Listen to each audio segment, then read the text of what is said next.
مفتی عاطف جاوید صاحب سے وہ ذکر کرنا چاہتا ہوں۔ ایک تو ہوتا ہے دانستہ آپ کسی کی بھی چغلی کر رہے ہیں، ایوب کی چار زمانے میں پوری ایک ٹرانسمیشن کر رہے ہیں، لوگوں کو بتا رہے ہیں کہ اس کے اندر یہ برائی موجود ہے، مگر ایک ہی طریقہ کار ہے کہ ہمیں پتہ نہیں تھا،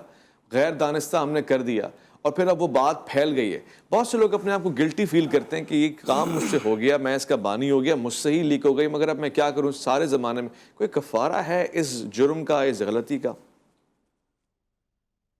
دیکھیں، اگر کوئی شخص کسی کے بارے میں اس کے پیٹھ پیچھے اس کے بارے میں بات کر رہا ہے اور اس بات کا جو تعلق ہے وہ منفی پہلو سے ہے، یعنی کسی کے بارے میں نیگیٹو بات کر رہا ہے، منفی بات کر رہا ہے، تو اس کی دو صورتیں، یا تو اس کو نفس الامر میں حقیقت میں اس کے اندر وہ عیب ہوگا یا وہ نہیں ہوگا۔ اگر تو وہ اس کے اندر عیب نہیں تھا پھر اس نے کر دی بات تو یہ غیبت ہے، غیبت ہے۔ اور اگر وہ عیب تھا پھر اس نے اس کے بارے میں بات کی، مطلب اگر عیب نہیں ہے پھر یہ کرے گا پھر تو بہتان ہے، لیکن اگر اس کے اندر وہ عیب موجود ہو پھر یہ وہ بات کہے گا تو یہ غیبت ہو جائے گی۔ اور شریعت کے اندر دونوں چیزوں سے منع کیا گیا ہے۔ غیبت کے بارے میں بھی منع فرمایا، آپ صلی اللہ علیہ وسلم نے فرمایا الغیبت اشد من الزنا، یعنی زنا کا گناہ اتنا بڑا نہیں ہے جتنا کسی مسلمان بھائی کی غیبت کرنا گناہ ہے۔ اور اسی طرح الزام لگانا، بہتان لگانے سے قرآن پاک کے اندر اللہ رب العزت نے منع فرمایا ہے۔ آج کل ہم لوگ اپنے اسٹیٹس پہ بزرگوں کی وعظ و نصیحت لگاتے ہیں، اسٹیٹس پہ اچھی اچھی باتیں لگاتے ہیں جن کے اندر مثبت نصیحتیں ہوتی ہیں۔ قرآن پاک کے اندر اللہ رب العزت خود مخاطب فرما رہے ہیں اور خود فرماتے ہیں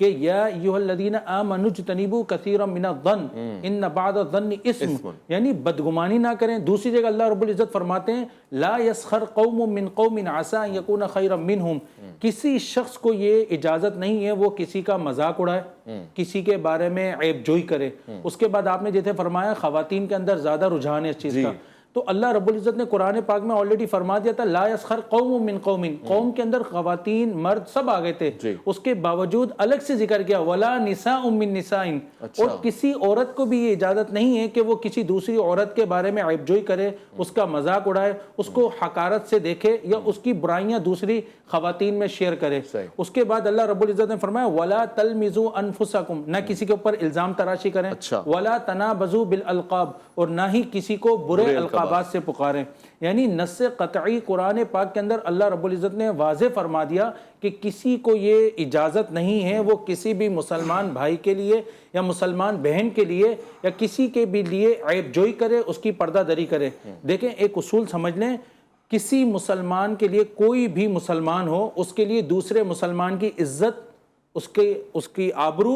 اسی طرح اس کی جان، اس کا مال، اس کا خون دوسرے مسلمان پر حرام ہے۔ کیا مطلب ہوا؟ یعنی کسی بھی مسلمان کے لیے جائز نہیں ہے کسی کی عزت کے اوپر انگلی اٹھائے یا کسی کی ذات کے اوپر انگلی اٹھائے۔ آپ نے جو واقعہ بیان کیا اس کی میں وضاحت کرتا ہوں۔ آپ صلی اللہ علیہ وسلم بیت اللہ کا طواف فرما رہے تھے اور خانہ کعبہ کی طرف متوجہ ہو کر فرما رہے تھے کہ اے خانہ کعبہ، تو دنیا میں سب سے عظیم ہے، تیری عزت دنیا میں سب سے بڑھ کر ہے، اللہ نے تجھے دنیا کے اندر ایسا بنایا ہے کہ سب تیرے پاس آتے ہیں اور تیرے کو عزت اور اکرام کی نگاہ سے دیکھتے ہیں۔ اس کے بعد آپ صلی اللہ علیہ وسلم نے فرمایا لیکن ایک چیز اس زمین پر، اس دنیا میں ایسی موجود ہے جو عزت میں، رتبے میں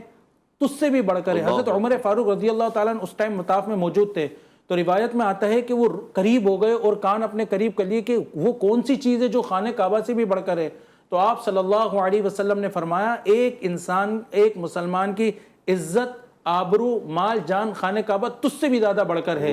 تو مطلب اتنا بڑا لقب دینا، ایک جگہ ہم کہتے ہیں کہ یار اللہ پاک ہمیں اپنے گھر بلا لے، اس خانہ کعبہ کو اتنی عزت کی نگاہ سے دیکھتے ہیں، اس کو اتنے اکرام کی عظمت کی نگاہ سے دیکھتے ہیں، اور ایک عام چلتے پھرتے انسان کو کسی کھاتے میں نہیں لیتے، جب چاہتے ہیں جس کے اوپر چاہتے ہیں انگلی اٹھاتے ہیں۔ میڈیا کا دور ہے، کوئی پوچھنے والا ہی نہیں ہے، جو جب چاہ رہا ہے اس سے وہ سیکنڈ کے اندر کسی کی بھی عزت کو جو ہے نا ایسے